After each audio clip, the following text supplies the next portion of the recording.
My name is Sydney Fish, and I believe that being kind is way more powerful than being mean.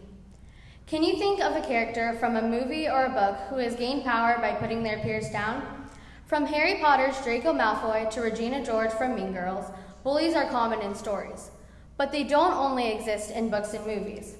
This negative way to gain power is very common in our world, from our everyday interactions to political attack ads and interactions between nations. For years, whenever I would tell my mom about somebody being mean to me at school, she would say that it might be because they were insecure about themselves and that I should be kind to them. I never really grasped this concept. Why would being insecure cause them to want to hurt or insult other people? Why would being mean help anything? Every single person on this earth has probably been insecure about something, whether it was our appearance, our ability to play a sport, how much money or education we have, or our intelligence. These are just a few of the millions of things that people could be insecure about. Some people say that 7th grade is the worst year in middle school. For me, that was definitely true. As the year went by, I began to grow more and more insecure about myself and about my place in the class.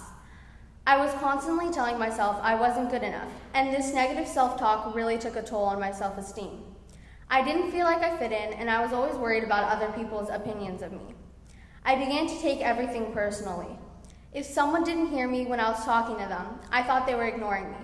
If my friend hung out with someone else at recess, I thought they were avoiding me. If people were whispering, I assumed it was about me. This issue escalated to the point where I was comparing myself to my friends many times a day. I thought I was an outsider who would never really be in the group. I was very lonely, and I believed nobody could understand what I was going through. In the middle of 7th grade, I finally began to feel like I was part of a group, that people actually liked me and wanted to be my friend. However, I still struggled with self-doubt, so I wanted to secure my place in this friend group. I thought that if I acted like the leader of the group, people would respect me and I would have power in the group. Somewhere in my mind, being the leader of a group meant being mean. I abused some of my best friendships, especially with one person who I felt very close with. We hung out a lot and we made a lot of great memories. However, her friendship didn't cure me of my insecurities. My hurt feelings and doubts persisted. I took out my anger and sadness on her, not even beginning to fathom the consequences of my actions. I thought she wouldn't care. I would be friendly with her one day and then I would completely ignore her the next. I was the one controlling whether we were friends or not based on my mood. This was extremely unfair to her, so she stopped talking to me, therefore ending our friendship. For a few weeks, I didn't understand what was happening to me. Just when I felt like I belonged, all of my friendships started falling apart. Finally, I had to face the facts. It wasn't my friends being crazy or mean. It was me.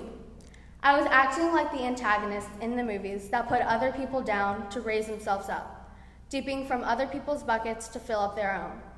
I slowly realized the mess that I had made, and it was not pretty. My friend had every right to hate me after how I had treated her. I tried to make things right, but she didn't trust me anymore, and I can't blame her. I had taken her friendship for granted until it was gone. I tried really hard for months to be as nice as I could to her, hoping for a second chance. Thankfully, this friend is really amazing, and she was willing to let me try again when 7th grade was nearly over. She knew I had learned a lot from my mistakes. There are many lessons I could share from my 7th grade experience, but the biggest is that being kind pays off in the long run, even if in the short run you gain a false sense of power from being mean. In the passage that Kira read for us, Jesus is telling his disciples that they should not succumb to the temptation that is unkind or unjust power. He uses the rulers of the Romans as an example. These rulers hold power over their people, and they order their people around. Jesus tells the disciples that anyone who wants to be important among them must be their servant, and anyone who wants to be first must be the slave of everyone. Jesus then uses himself, the Son of Man, as an example. He came to serve others by giving up his life in order to free many people of sin. Even though my mother had taught me that cruel people often feel bad about themselves, I did not recognize this behavior in myself. And in order to gain power, I acted mean. The truth is, sometimes we see this sort of behavior work in the short run for people in books, movies, and real life, so it's tempting to try it out.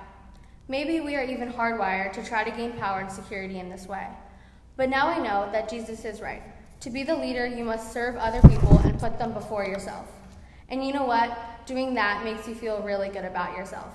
It may be the only real way to cure insecurities. After learning these lessons, I'm still far from perfect. I still have a lot of faults, and I still make a lot of mistakes. But I'm trying not to let them hurt my self-esteem. Messing up sometimes is part of being a human. The important thing is that we learn from our mistakes. We all want to be thought of as loving, caring people who put others before ourselves. In order to do this, we have to be there for our friends through thick and thin, and to not let our insecurities impact the way that we treat other people. Remember that, though it may be hard to be kind in the moment, your positive impact on others will stick with them and really pay off in the long run. Thank you.